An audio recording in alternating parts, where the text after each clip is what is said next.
Oke, baik, kita mulai aja ya kuliahnya ya. Bentar ya. Oke, baik. Terima kasih. Assalamualaikum warahmatullahi wabarakatuh. Waalaikumsalam warahmatullahi Waalaikumsalam wabarakatuh. warahmatullahi wabarakatuh. Baik, adik-adik sekalian, ini kita kuliah hari ini tentang mata kuliah teknologi minuman.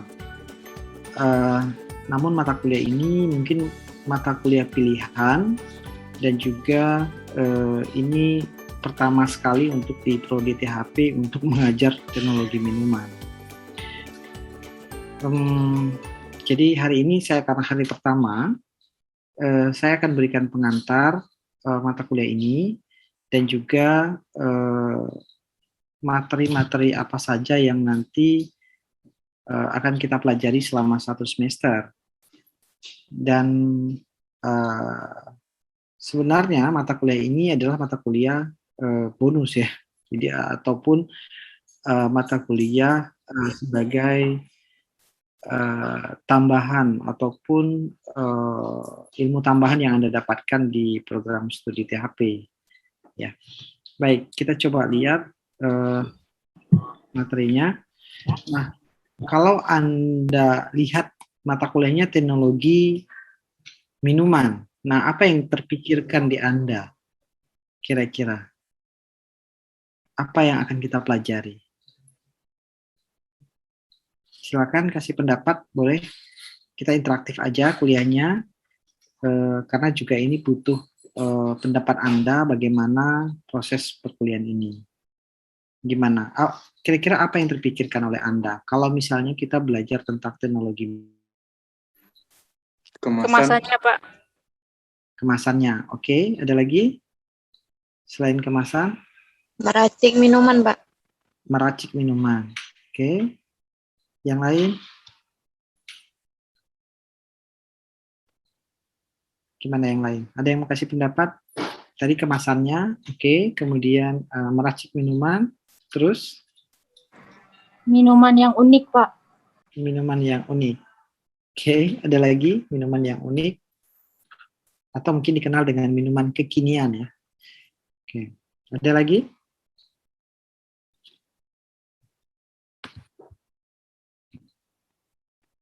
Gak ada. Ya, kira-kira tadi ada 3 poin. Yang pertama adalah kemasannya. Yang kedua adalah bagaimana meracik minuman. Yang ketiga adalah apa namanya tadi, minuman kekinian ya, atau minuman-minuman yang baru ataupun hal-hal yang baru.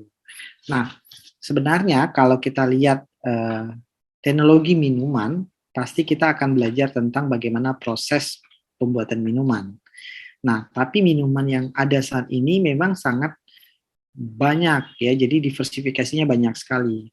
Kalau kita lihat di beberapa tahun yang lalu ataupun masa, bukan ibu kali ya, nenek kali ya, nenek atau cucu kalian ya, cucu cicit, apa sih panggilan di atas ibu ya, kakek nenek di atasnya lagi kali ya. Nah, kalau dulu Anda ingin minum teh botol, itu Anda harus beli tehnya dulu, beli gulanya dulu, bikin tehnya baru bisa minum.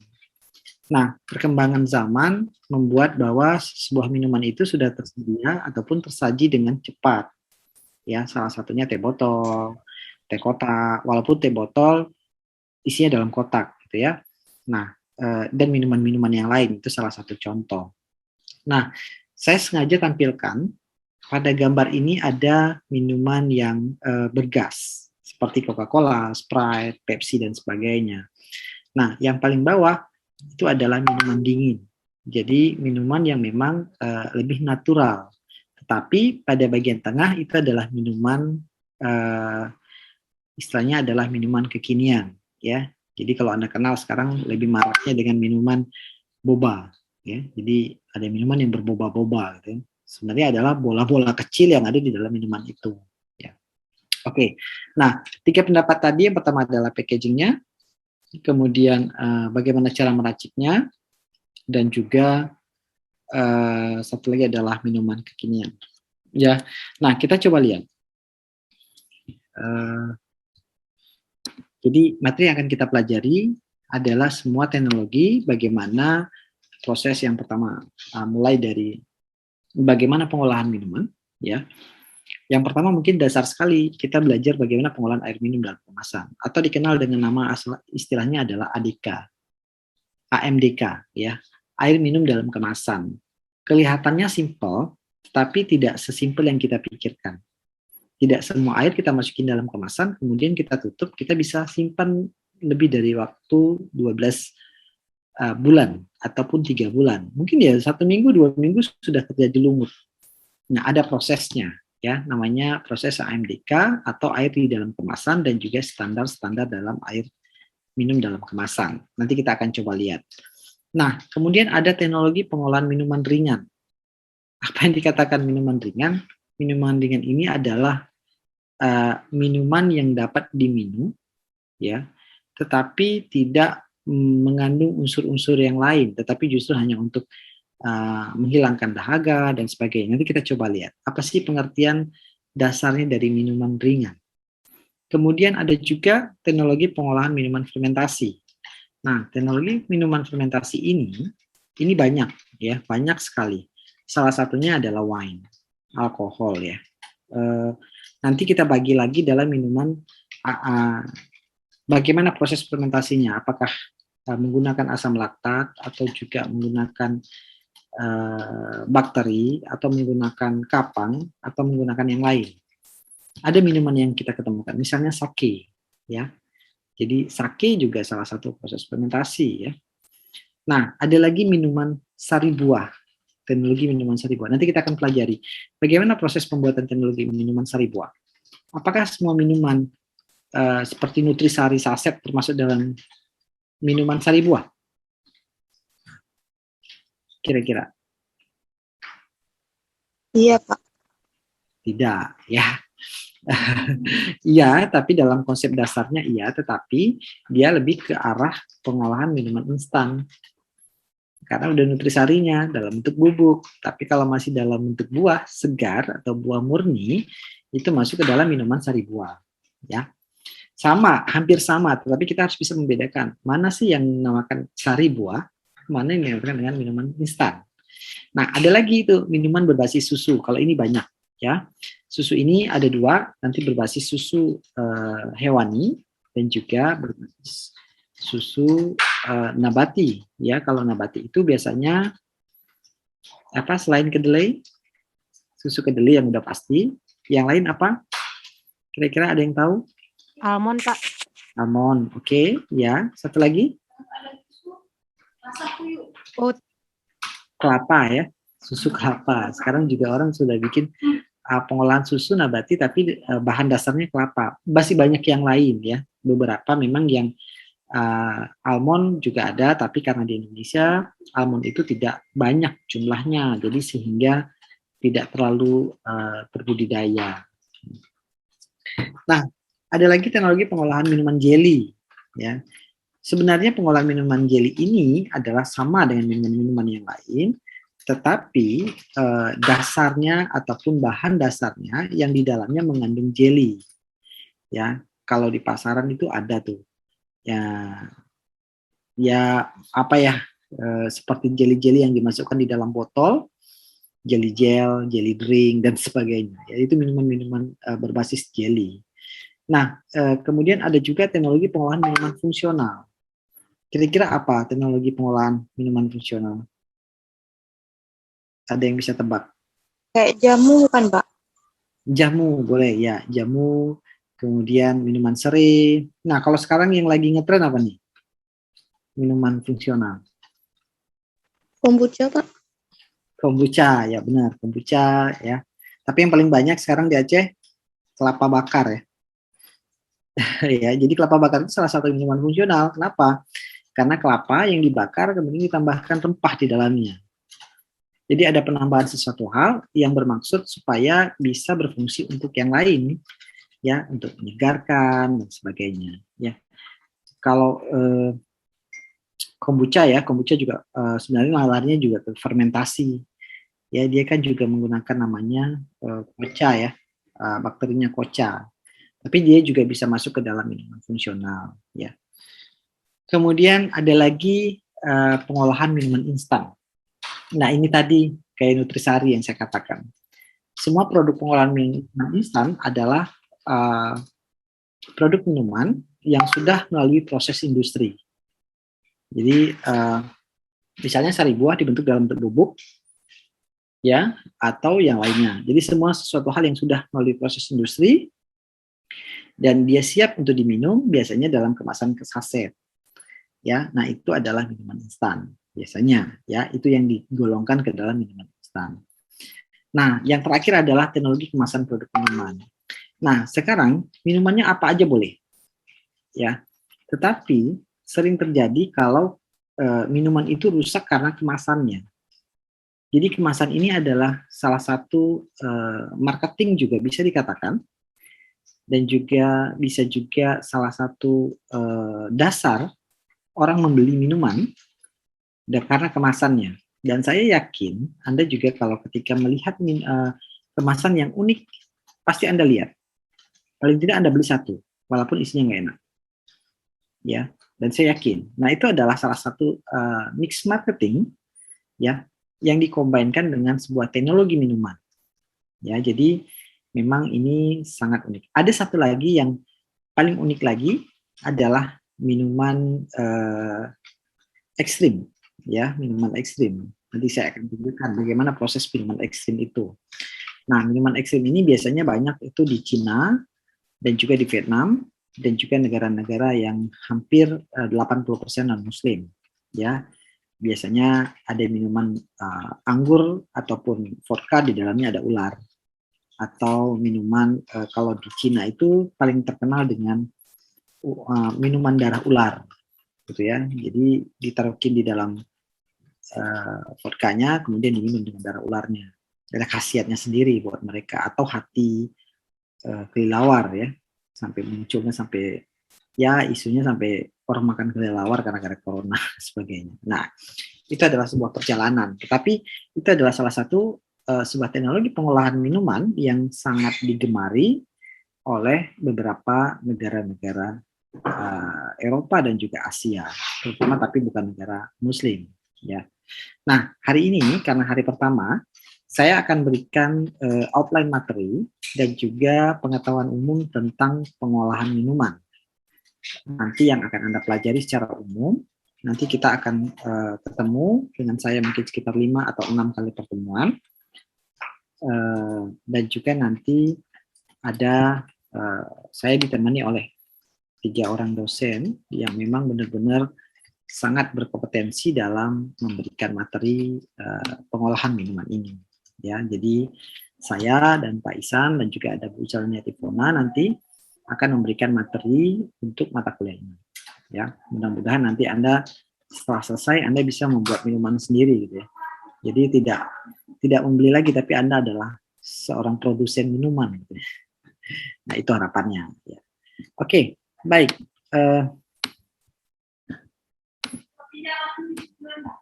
Kita lihat lagi. Nah, secara umum pertanyaannya adalah, sudah cukupkah Anda konsumsi air pada hari ini?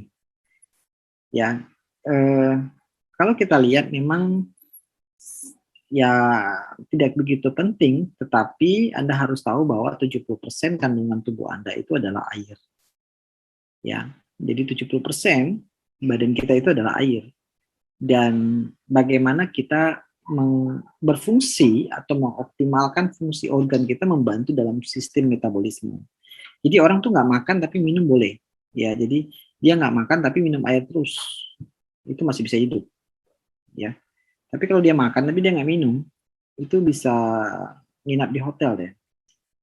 Hotelnya Hotel Batu Nisan.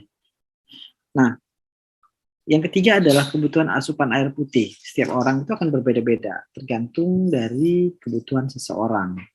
Ya, jadi kalau mau dihitung berapakah saya butuh air dalam satu hari, Anda tinggal hitung berat badan Anda dikali dengan 30 ml.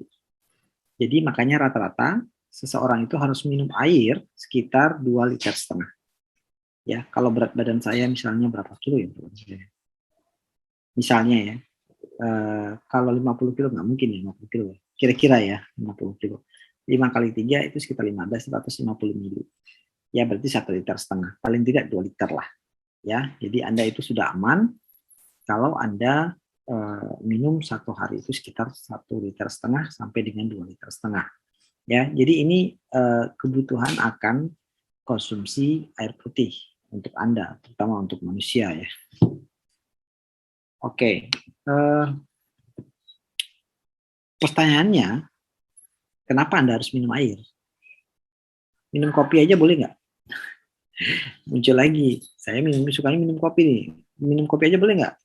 Nah, ini adalah sebuah kebiasaan, tetapi beberapa jurnal dan juga dunia mengatakan bahwa air mineral itu adalah air yang paling mahal. Dan juga Anda juga harus mengkonsumsinya minimal 1 gelas bangun tidur atau 1 gelas sebelum tidur. Ya, jadi Anda boleh coba. Anda nggak minum air, ya, pasti komponen-komponen yang saya tampilkan ini akan membuat Anda kewalahan. Ya. Jadi orang sakit juga harus minum banyak, orang panas juga harus minum banyak. Ya, bahkan dianjurkan itu 8 gelas per hari. Ya. Paling tidak meningkatkan sebuah metabolisme tubuh Anda dan juga ini katanya juga menurunkan berat badan nih. Jadi kalau masa PPKM ini berat badan nambah. Banyak minum air katanya menurunkan berat badan. Nanti Anda boleh coba. Ya, menyehatkan kulit, menyehatkan jantung, memperbaiki mood, membasahi mata, menguatkan otot, dan membuang racun. Nah, ini hal yang harus Anda tiru, ya, bahwa Anda harus minum air cukup untuk Anda sendiri. Ada di beberapa negara yang saya pernah lihat, salah satunya adalah negara Ceko. Jadi negara Ceko itu, Anda cari air minum itu susah, apalagi air mineral. Tapi mereka justru air mineral kita minum air ya, air mineral, air putih ya. Nah, mereka itu bukan air putih, tetapi mereka minumnya adalah bir. Bir itu air putih mereka. Justru air putih itu harganya lebih mahal daripada bir. Nah, jadi ini salah satu menjadi sebuah kebiasaan. Ya, kebiasaan. Tapi di beberapa negara Eropa lain, air putih adalah salah satu air yang memang sangat dianjurkan. Beda ya, ini salah satu negara yang saya sebutkan adalah negara Ceko. Dan itu sangat unik sekali. Ada satu hal lagi, Anda kalau misalnya, ya siapa tahu Anda nanti bermain di negara orang, masuk ke kafe, itu air yang paling mahal adalah air mineral dibandingkan dengan air lain. Kalau di Prancis itu paling mahal air air mineral. Jadi kalau beli air mineral itu sekitar 5 euroan, tapi kalau beli air 5 euroan itu air mineral, tapi beli wine itu cuma 2 euroan sih, 11-an. Jadi 2 kali lipat dari harga minuman lain, ya. Nah, justru di Indonesia harganya lebih murah, ya, murah sekali, ya. Walaupun satu sisi kalau kita lihat adalah satu budaya ya, menjadi sebuah budaya pembodohan ya. Kenapa saya katakan pembodohan? Karena sebenarnya air itu tidak perlu kita beli dalam bentuk air kemasan. Air itu sudah benar-benar bagus, sudah benar-benar jernih, tetapi karena kita kondisinya menyebabkan kita harus menggunakan air minum di dalam kemasan. Ya. Nanti kita coba lihat grafiknya. Nah, ini seperti saya katakan tadi, kita butuh air. Kenapa? Karena memang hampir 60% kandungan air di dalam tubuh kita itu adalah semuanya menggunakan atau membutuhkan air. Ya, jadi kalau Anda nggak punya air, Anda nggak minum, pasti beberapa bagian mata, hati, ya, kemudian darah, kemudian jantung, ya, kemudian Anda juga nggak bisa berpikir. Anda mungkin pernah lihat beberapa iklan yang disampaikan, salah satu produk lah ya, ya minum dulu gitu, baru jelas gitu ya. Ya, itu salah satu sebenarnya itu salah satu penyampaian informasi bahwa air itu sangat dibutuhkan oleh kita semua. Ya, baik, saya pikir ini saya tidak panjang bagaimana prosesnya, tetapi kebutuhan akan air itu sangat penting. Nah, kita bisa lihat apakah dari jumlah kebutuhan air akan kita bisa lihat berapa jumlah penduduk yang ada dan di mana kita berada. Nah, ada yang bisa sampaikan kita berada di mana? Aceh saat ini berada di mana? Kira-kira metropolitan kah? Besar, sedang, atau kecil? Ada yang bisa jawab? Sedang sepertinya, Pak. Sedang ya. Ya, kalau kita lihat dari tabel yang ada ini, saya ambil di salah satu penelitian, memang Aceh belum masuk ke dalam kota metropolitan, ya, tetapi masih dalam kategori sedang, ya, sedang ke besar ya. Kita masih di 100, 120, ya, 150 liter per orang. Nah, ini juga sangat mempengaruhi kondisi daerah tertentu. Kalau daerah yang sangat panas, jumlah kebutuhan air juga sangat tinggi. Ya, ini juga sangat mempengaruhi. Nah, gambarnya nggak gitu terang ya. Baik, kalau kita lihat jenis industri, ada banyak industri-industri yang menggunakan air. Sebenarnya semakin banyak pabrik ataupun industri yang ada, pasti kebutuhan air ini akan tinggi. Ya, semakin tinggi, semakin besar perusahaan, kebutuhan air itu juga akan semakin tinggi. Nah, semakin banyak air yang digunakan oleh perusahaan, maka akan menjadi sebuah krisis air yang ada. Ya, kalau saya yakin kalau di Aceh krisis air itu tidak, ya, masih mudah. Anda kalau mau mungkin pernah baca kasus di Zimbabwe, ya, dia jangankan buat mandi, buat minum pun pakai air hujan, ya. Dan ada beberapa negara memang sangat krisis air. Bahkan kalau di Australia, Anda ada peraturan pemerintahnya. Satu hari Anda hanya boleh mandi satu kali. Tidak boleh mandi dua kali. Jadi Anda bersyukurlah negara kita bisa mandi berkali-kali. Ya, Australia itu boleh dianjurkan hanya boleh mandi satu hari satu kali. Jadi kenapa boleh nggak mandi? Sebenarnya adalah peraturan pemerintah, ya, bukan aturannya. Jadi ketika boleh tinggal di Indonesia, mereka mandi sesuka hati, itu adalah surga buat mereka. Ya, kenapa mereka hanya boleh mandi satu hari sekali? Karena memang jumlah air yang ada tidak mencukupi untuk kebutuhan baik itu kebutuhan masyarakat dan juga kebutuhan industri, ya. Jadi ini sebenarnya Indonesia ini adalah salah satu surga yang yang tiada tara, tapi kita tidak pernah merasakan surga, ya. Nah, di beberapa negara seperti itu. Bahkan kalau di beberapa negara lain yang saya pernah lihat, saya pernah datang waktu di proses pengolahan air minum yang ada di negara Prancis. Nah, di Prancis itu saking tidak punya air minumnya, mereka itu mengolah air laut. Jadi air laut itu dijadikan air minum. Ya. Jadi air laut yang asin dirubah dengan sebuah teknologi prosesnya, dia hilangkan kadar garamnya dan juga unsur-unsurnya sehingga dia bisa menghasilkan air. Makanya air yang ada di Prancis itu semuanya Anda bisa minum, air di PDAM-nya bisa minum. Karena memang sudah standar untuk air minum di dalam kemasan. Jadi jangan heran kalau Anda lihat film ataupun apapun lah ya, di sana mereka minum di air keran. Nggak apa-apa, airnya itu masih aman. Aman dalam arti jumlah E. coli-nya sangat kecil dan bahkan tidak ada. Berbeda dengan di Indonesia, air PDAM-nya jumlah E. coli-nya sangat tinggi. Ya, jadi habis minum sakit perut, ya. Syukur-syukur masih tahan, ya. Ini udah sakit perut, gara-gara sakit perut dibawa ke rumah sakit, kenanya COVID, padahal nggak ada COVID-nya. Ya, tapi mudah-mudahan tidak terjadi hal-hal tersebut. Ya. Baik, kita coba lihat. Nah, saking kurangnya air, ya, kebutuhan air akan dunia, sampai orang membuat hari air sedunia. Ya. Jadi Anda harus tahu bahwa 1 dari 10 orang di dunia ini tidak punya akses air bersih. Ya, terkadang orang tinggal di gunung tapi nggak punya air, harus turun berkilo-kilo mengangkat air sampai ke tempat dia tinggal. Ya, atau mereka punya air tetapi tercemar.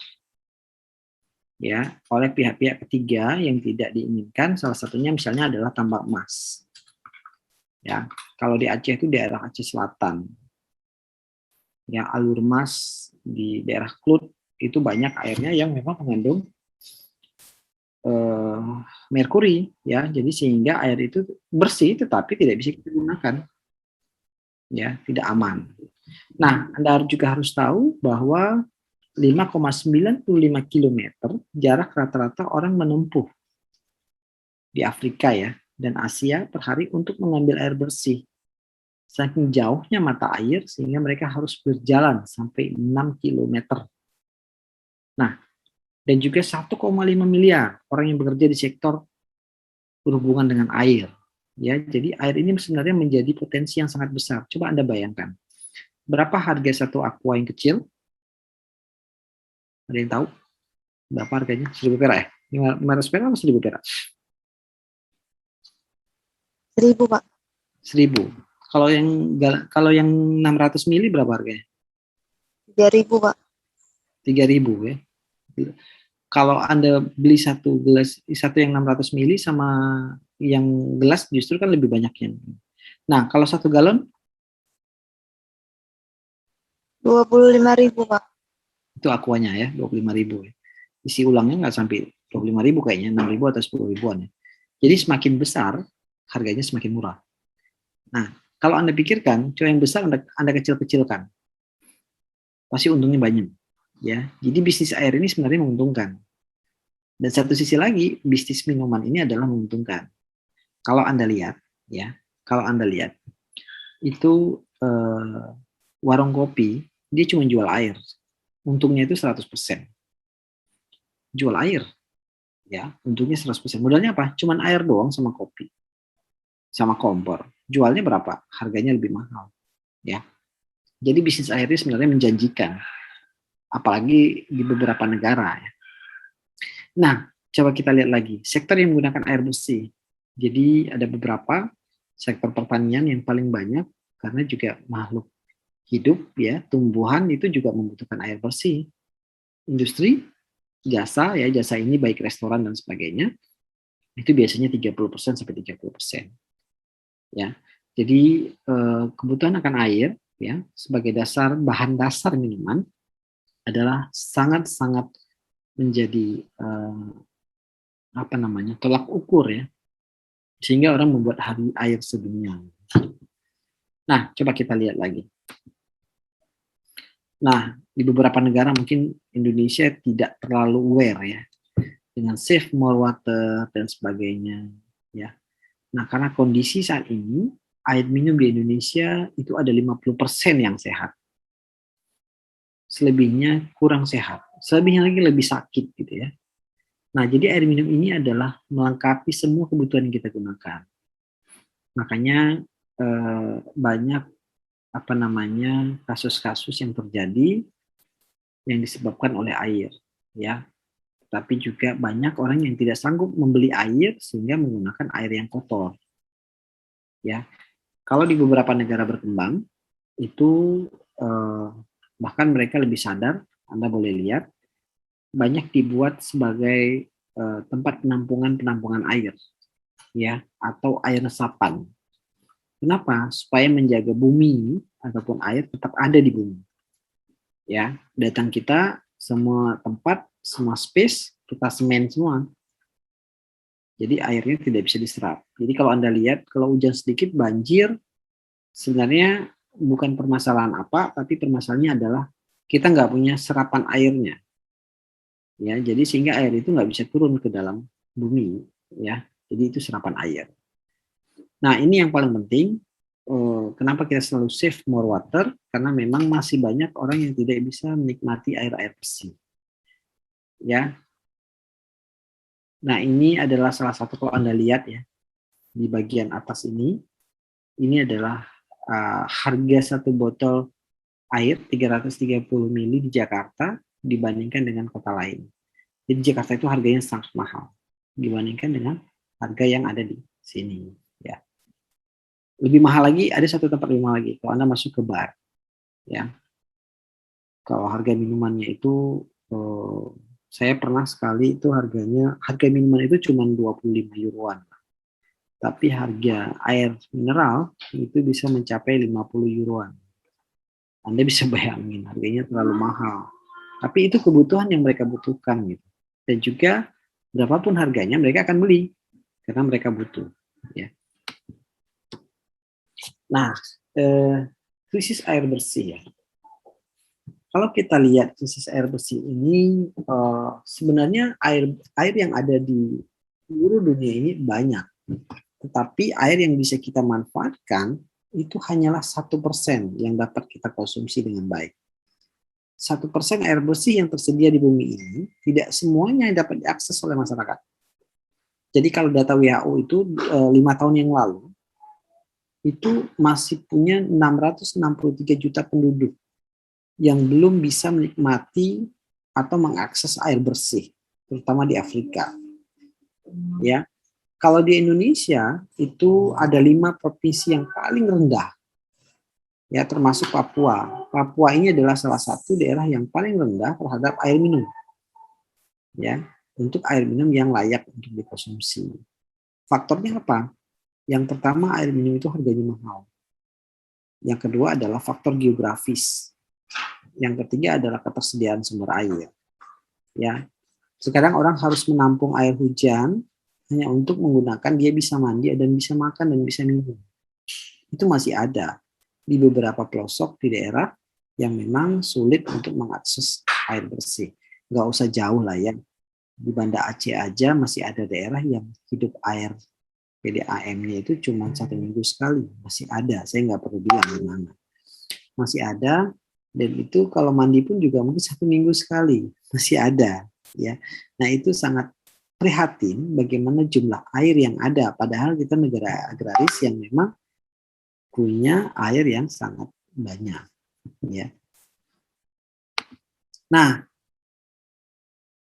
sebuah grafik saya dapatkan di sebuah data dari Euromonitor yang diolah oleh ASRIM. ASRIM ini adalah Asosiasi Makanan dan Minuman, ya. Jadi ada datanya ini dari 2004 sampai dengan 2015. Tapi sampai dengan 2020 itu trennya adalah meningkat. Ya, jadi naik terus, ya. Jadi ada kodenya itu RTD-T ya. Jadi artinya adalah ready to drink ya, siap untuk diminum. Nah, untuk jenis minuman yang bentuk teh semakin lama semakin meningkat, tapi tidak berkembang banyak. Ya, tapi karbonat juga begitu. Ya, kalau kita lihat angkanya memang meningkat, tetapi tidak signifikan seperti dengan air mineral. Anda boleh lihat saat ini makin lama semakin banyak merek-merek air mineral yang muncul ya, atau air-air yang lain yang muncul untuk siap saji atau siap untuk diminum. Nah, ini adalah data yang kita dapatkan, semakin lama akan semakin meningkat air-air yang dapat langsung kita minum. Dan ini adalah tren data pertumbuhan industri makanan dan minuman. Nah, coba Anda lihat kalau yang makanan dan minuman itu ada di warna biru, dan yang merah ini adalah pertumbuhan antara satu ke yang lain, ya. Kalau kita lihat perkembangannya di angka 2010 banyak perusahaan-perusahaan yang muncul, ya. Industri minuman dan makanan muncul, tapi di 2013 turun, ya. Kemudian 2014 muncul lagi, naik lagi, meningkat, dan pandemi itu turun drastis dari 2019 ke 2020. Nah, ini menunjukkan bahwa banyak perusahaan-perusahaan, ini data dari sebuah industri, banyak dari beberapa perusahaan yang sudah tutup ya karena pandemi. Ya, tetapi peningkatan terhadap konsumsi itu terus meningkat. Tetapi pabrik yang ada saat ini justru lebih berkurang ya, pertumbuhan industri makanan dan minumannya ya. Nah, baik, kita coba lihat lagi beberapa data. Ini kita lihat sama datanya seperti tadi, tapi ini lebih detail terhadap kartiernya atau setiap bulan kebagiannya ya, 4 bulan sekalinya. Nah, kalau kita lihat di angka 2019 akhir Desember itu awal pandemi masih stabil ya, pertumbuhan industrinya masih stabil, dan kemudian di awal 2020 itu mulai turun dan banyak perusahaan-perusahaan yang bangkrut, sehingga perusahaan-perusahaan minuman dan minuman ini tidak bisa berkembang. Ya, saya nggak sengaja kemarin baca salah satu artis, ya, Raffi kali ya, Raffi, itu ada 6 perusahaan atau 7 perusahaan yang mereka mengklaim adalah bangkrut. Ya, salah satunya adalah perusahaan-perusahaan makanan dan juga perusahaan minuman. Kenapa bangkrut? Alasannya cuma ada 2. Yang pertama adalah tidak sanggup membayar karyawan. Yang kedua adalah mungkin pecah kongsi, ya, atau ketidaksesuaian antara pembayaran selama masa COVID. Jadi masa COVID ini juga sangat mempengaruhi dari penyedia ataupun industri-industri minuman terutamanya. Ya, ini data dari sebuah data industri ya, yang kita bisa lihat bahwa berarti perkembangan proses teknologi minuman ini sebenarnya semakin meningkat, tetapi karena pandemi dia turun dan juga meningkat pada kuartal ketiga tahun 2020 di akhir-akhir pertemuan. Nah, ini salah satu contoh 3 dari 4 minuman yang ready to drink ya, yang siap untuk diminum. Salah satunya adalah teh. Jadi teh ini menjadi salah satu pilihan selama pandemi, ya. Jadi orang yang kebiasaannya duduk di warung kopi atau minum di warung kopi, justru mereka nggak bisa lagi duduk. Nah, semakin lama semakin banyak permintaan terhadap teh ataupun minuman. Ya, jadi peningkatan ini terjadi juga karena kondisinya. Ya, 75% itu minuman siap minum dan 53% itu adalah yang bukan teh. Dan 22% itu hanya teh, ya. Jadi ini salah satu data statistik yang kita dapatkan bagaimana perkembangan proses ataupun minuman ataupun teknologi minuman yang terjadi pada saat ini.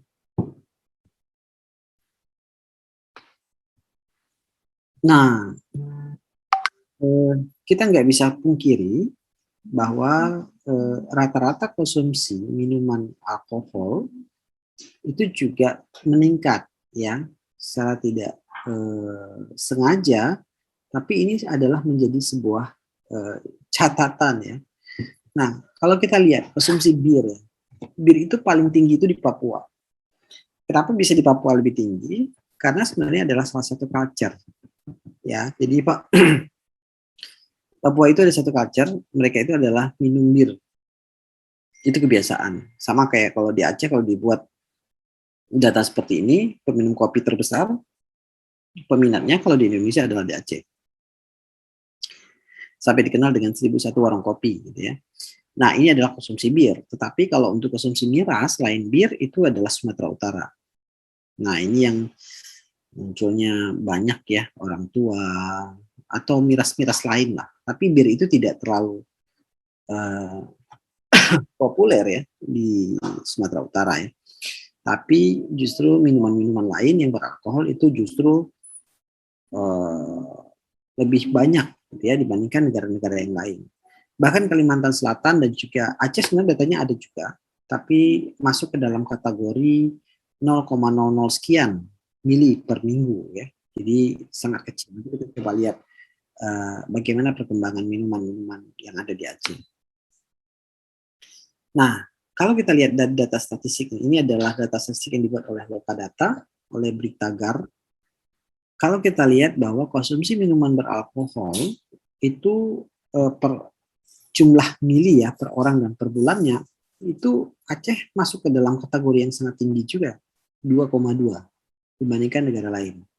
Nah, menjadi pertanyaan negara Aceh negara Muslim katanya atau daerah yang di luar itu semuanya. Tapi kenapa muncul datanya yang sangat tinggi? Ini menjadi sebuah pertanyaan. Tapi sebenarnya bukan tidak ada, tapi di Aceh ini ada, ya. Ini data tahun 2016 ya. Kita ambil data dari Survei Sosial dan Ekonomi BPS. Nah, baik itu tadi data-data teknologi minuman ataupun jumlah konsumsi ataupun juga jumlah air yang kita butuhkan dan juga bagaimana proses untuk kita membuat sebuah minuman. Nah, ini saya katakan tadi, ada minuman yang dinamakan adalah minuman kekinian. Ini adalah minuman-minuman yang dibuat, ya, tapi hati-hati jangan sampai sakit perut, ya.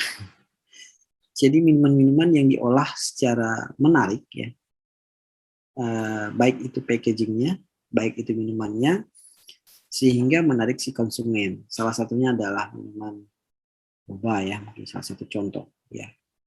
Nah, ada lagi minuman, nah ini dia yang saya katakan adalah minuman ringan ya. Nah, minuman ringan ini adalah minuman yang tidak mengandung alkohol. Jadi kalau yang mengandung alkohol itu bukan minuman ringan namanya. Ya, jadi minuman ringan ini adalah minuman olahan yang berbentuk cair, tapi mengandung bahan makanan atau bahan tambahan lain atau sintetis yang dikemas dalam siap saji. Jadi siap makan, siap minum ya. Jadi produk yang siap untuk dikonsumsi itu adalah produk, salah satunya adalah produk minuman ringan. Ya, Anda lihat di gambar banyak. Ya, saya nggak tutup mereknya. Anda juga bisa lihat, baik itu berbagai merek lah, banyak ya. Terutama adalah menggunakan produk kemasan-kemasan kaleng. Nah, ini yang saya katakan tadi, kita punya juga minuman fermentasi ya. Jadi minuman fermentasi ini salah satunya adalah Yakult, kemudian wine atau kombucha ya. Kombucha ini memang saat ini sudah dikenal ya. Jadi ini salah satu minuman Jepang sebenarnya ya, yang dibuat dan difermentasi ya, sehingga memiliki rasa yang menarik ya. Nah, minuman sari buah. Nah, apa yang membedakan antara minuman-minuman lain? Jadi konsepnya adalah minuman sari buah ini adalah sari buah yang diekstrak. Jadi atau buah yang diekstrak menjadi sari. Ya. Jadi sari inilah yang dijadikan sebuah minuman. Ya. Tanpa penambahan gases ataupun lainnya. Ya, jadi ekstrak murni. Ya, atau juga bisa dalam bentuk ekstrak sintetik. Ya, ini yang dikatakan minuman sari buah. Tapi umumnya adalah buah-buah segar yang diekstrak. Nah, minuman berbasis susu. Nah, minuman berbasis susu ini ada dua, ya. Jadi ada yang dalam bentuk nabati dan juga ada dalam bentuk hewani. Ya, kalau dalam hewani itu hal yang biasa kita ketemu, dan juga banyak kemasan-kemasan yang digunakan, baik itu botol, tetrapek dan sebagainya. Ya, nanti kalau mau lihat materi tetrapek boleh lihat di YouTube saya pada apa itu kemasan tetrapek dan sebagainya. Nah, ada lagi minuman berbasis susu nabati. Ini yang saya sampaikan di awal tadi. Jadi almond ada satu lagi ya, susu almond, dan juga susu kedelai sudah banyak, dan juga susu kelapa susu ya, susu kelapa. Biasanya orang juga lebih dikenal dengan santan ya. Tapi ini dijadikan susu. Ya, orang minum santan susu. Nah, sebenarnya kenapa ada minuman-minuman seperti ini? Ini adalah biasanya untuk orang-orang yang memang tidak bisa mengkonsumsi susu hewan. Ya, jadi mereka dianjurkan untuk minum susu soya atau juga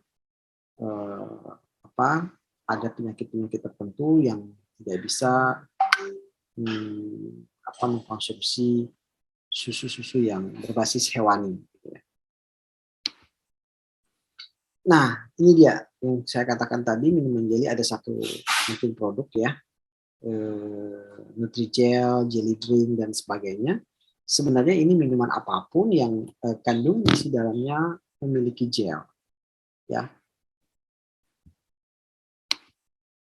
Nah, ini dia minuman fungsional. Jadi minuman fungsional ini adalah salah satu minuman yang ditambahkan rempah-rempah atau bahan lain yang ada di dalamnya. Nah, bandrek masuk ke mana? Minuman apa ya kira-kira? Fungsional, Pak. Fungsional ya. Tadi saya katakan tadi juga ada seperti kelapa bakar, juga minuman fungsional. Nah, sekarang juga lagi ngetren tuh minum sereh telang atau bunga telang. Ya, jadi bunga telang yang berwarna ungu ditambahkan madu bisa berwarna yang lain. Ya, dia unik sekali sehingga bisa menyegarkan badan dan sebagainya. Salah satu minuman-minuman fungsional. Banyak sekali minuman-minuman fungsional ya yang merupakan inovasi ataupun diversifikasi dari sebuah teknologi minuman. Nah, minuman instan. Minuman instan ini juga sangat banyak ya, Milo ya, salah satunya Milo atau minuman-minuman lain ya yang dibuat menggunakan perlakuan yang menghasilkan baik itu bubuk ataupun juga kristal ataupun yang lainnya. Ya banyak, sampai jahe juga, minuman jahe kalau sudah dibentuk dalam bentuk saset namanya minuman instan. Jadi yang membedakan minuman yang lain adalah minuman instan adalah yang sudah melalui proses, ya proses perubahan bentuk menjadi kemasan, ya sama nggak dengan minuman ringan? Beda, ya hampir sama. Kadang-kadang dia minuman ini bisa masuk ke golongan instan, bisa masuk ke golongan minuman ringan. Nanti Anda akan dapat setiap step yang saya sampaikan ini di setiap dosennya, ya, yang akan mengupas habis bagaimana proses teknologi pengolahan minuman tersebut. Ya. Oke, nah ini yang paling menarik. Ini tapi biasanya minuman ini kalau di Indonesia ini yang ada cuma di 2 tempat ya. Mataram ada, di Bali ada, satu lagi saya lupa daerah yang menjual minuman ini. Nah, ini masuk ke dalam kategori minuman ekstrim. Ya, kalau ditanya apakah ada khasiat, saya nggak bisa jawab karena saya nggak pernah minum. Ya, tetapi mungkin di satu sisi ada, ya. Tapi ini adalah salah satu minuman ekstrim, ya, yang isinya memang ular, kalajengking, ya, dan juga yang lain-lainnya. Tetapi di dalamnya ada rempah-rempah. Nah, kira-kira kalau misalnya minuman ini masuk ke dalam golongan teknologi minuman apa? Kira-kira ada yang bisa jawab? Ini masuk ke mana?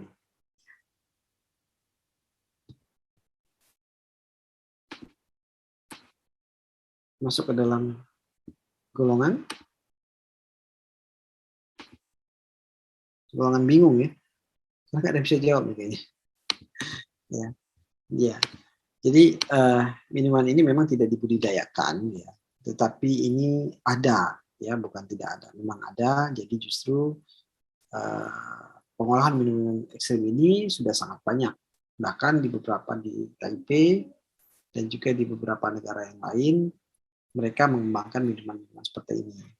Bahkan ada satu restoran itu di Vietnam itu menyediakan khusus darah ular atau kalajengking hidup, ya, atau kecoa dicampurkan ke dalam minuman, ya, biasanya lipan, ya, ataupun kalajengking. Nah, biasanya dimasukkan ke dalam vodka karena memang tingkat alkoholnya yang sangat tinggi. Ketika dia masuk ke dalam minuman itu dia akan mati. Ya, kalau kita lihat dari gambar memang ini cantik ya. Ini sebenarnya sudah disusun di dalamnya.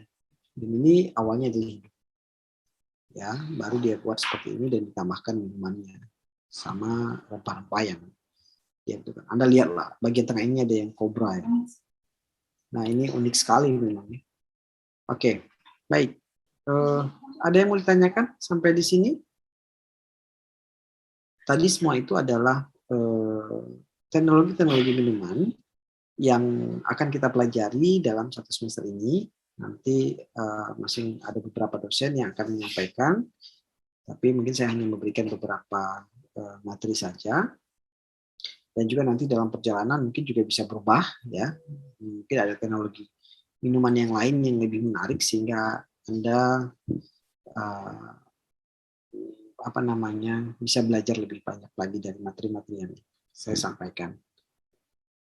Ada yang mau bertanya, silakan.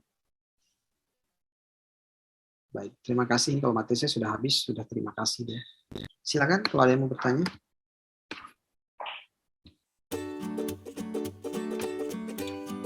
Udah pada tidur semua. Ada yang mau bertanya, boleh? Saya, Pak. Silakan, Bella. Pak, untuk susu bubuk itu termasuk ke dalam minuman instan atau minuman berbasis susu, Pak? Kalau susu bubuk sudah masuk ke dalam instan. Sudah masuk ke dalam instan ya. Susu bubuk ya, susu bubuk. Tapi kalau susunya yang cair, itu masuk ke dalam minuman susu.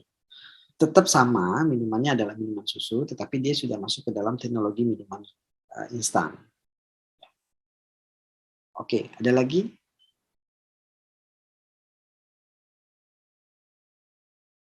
Boleh tanya kok, gratis tanya, nggak bayar. Pak, saya izin bertanya. Silakan. Jadi gimana kalau misalnya suatu minuman seperti misalnya minuman sari buah, tapi ketika dilihat komposisinya tuh justru yang tertulis pertama itu bukan sari buahnya, bisa jadi gula atau lainnya. Apakah itu termasuk tetap minuman sari buah atau enggak? Karena kan sari buahnya lebih sedikit daripada kandungan lainnya gitu, Pak. Ya, baik. Jadi sebenarnya ketika dikatakan minuman sari buah, itu ada persentase berapa jumlah sari buah yang ada.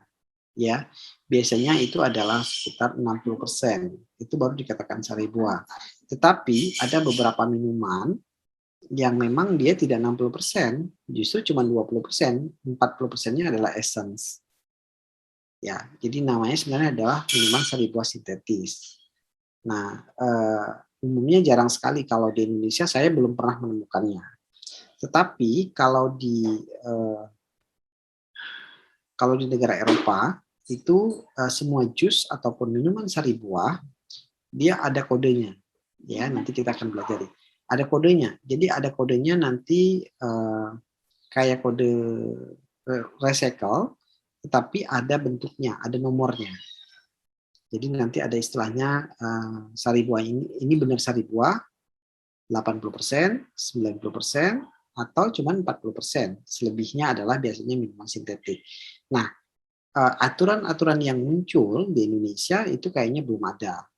Ya, reglementasinya untuk minuman sekian persen mungkin ada untuk tapi tidak diterapkan ya untuk kepada industri ataupun juga para industri yang mereka tidak mengikuti peraturan-peraturan tersebut itu masih bisa karena memang aturan-aturan di negara kita masih bisa diatur ya dibandingkan negara-negara yang lain. Ya, tapi tetap itu masih ke golongan kalau dia dalam bentuk cair ya itu masih dalam bentuk sari buah. Tapi kalau dalam bentuk bubuk itu adalah minuman instan ya. Dan biasanya kalau dia lebih banyak sintetik itu larinya ke instan. Nah, satu pertanyaan saya, kira-kira pulpi masuk ke mana?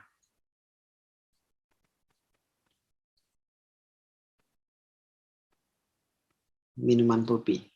Ada yang bisa jawab? Pulpi orange, Pak. Ya, benar. Ini minuman sari buah, Pak. Ya, minuman sari buah ya. Walaupun memang kandungan sintetiknya tidak lebih banyak dibandingkan dengan kandungan sari buah aslinya ya. Walaupun iklannya sari buah semua gitu ya, tapi sebenarnya itu adalah masih banyak sintetiknya ya. Bahkan sampai granul-granulnya itu juga dibuat dalam bentuk sintetik. Ya, sekarang sudah sangat mudah ya, banyak teknologi granul yang muncul sehingga muncul nama minumannya seperti boba ya, boba-boba yang lainnya. Oke, baik. Ada lagi yang mau bertanya? Silakan.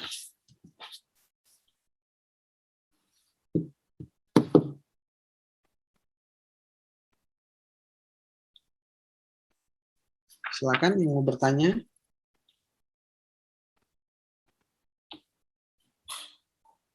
Pak, kalau misalnya sari kacang hijau itu masuk ke mana? Sari kacang hijau. Ya. Sari kacang hijau itu masuk ke dalam minuman kemana kira-kira? Instan, ringan, susu enggak? Ya, dia bukan susu. Ya. Sari buah, ya. Sari buah juga bisa, tetapi biasa orang tidak akan bilang itu minuman sari buah. Tapi Anda boleh lihat di kotaknya, tertulis kok. Ya. Itu adalah masuk ke dalam minuman sari buah. Ya, walaupun dia tidak tertulis, tapi saya rasa ada beberapa minuman yang itu masuk ke dalam sari buah. Walaupun nanti digolongkan juga ke dalam minuman ringan, ya, minuman ringan. Tapi biasanya orang menyebutkan kalau minuman ringan itu lebih ke arah bentuk yang ada gasnya, ya. Oke. Ada lagi? silakan kalau ada yang mau bertanya tentang teknologi minuman atau proses pengolahan minuman secara umum ya, karena nanti kita akan belajar setiap item yang saya berikan tadi supaya nanti kita bisa lebih jelas bagaimana proses awalnya sampai dengan akhirnya. Kalau saya sih sebenarnya satu yang paling penting dalam proses pengolahan minuman ini itu adalah packaging. Kalau saya ya. Kenapa? Karena packaging ini yang sangat menentukan apakah produk itu dibeli atau tidak. Ya, kalau packagingnya bagus, minumannya apapun rasanya, mungkin orang akan beli. Tapi kalau packagingnya kurang menarik, biasanya orang masih akan mikir gitu. Ya, oke. Silakan kalau ada yang mau bertanya lagi. Terima kasih untuk kuliah hari ini. Ya, yakin ya nggak ada ya? Saya tutup nih kalau nggak ada. Kayaknya nggak ada lagi, Pak. Kayaknya nggak ada lagi ya. Oke. Baik, terima kasih untuk kuliah hari ini. Ya, mudah-mudahan Anda bisa memahami bagaimana, sebenarnya hari ini saya hanya memberikan outline, ya, bagaimana proses teknologi pengolahan minuman itu, sehingga nanti kita juga bisa belajar dari beberapa teknologi yang ada. Ya, oke. Mudah-mudahan kita bisa ketemu lagi di minggu depan pada mata kuliah yang sama. Jadi saya akan masuk di 5 kali pertemuan, 5 atau 6 kali pertemuan untuk di tahap awal. Nanti ada dosen lain yang akan masuk di pertemuan berikutnya. Oke, baik. Terima kasih. Saya tutup. Assalamualaikum warahmatullahi wabarakatuh. Waalaikumsalam warahmatullahi wabarakatuh.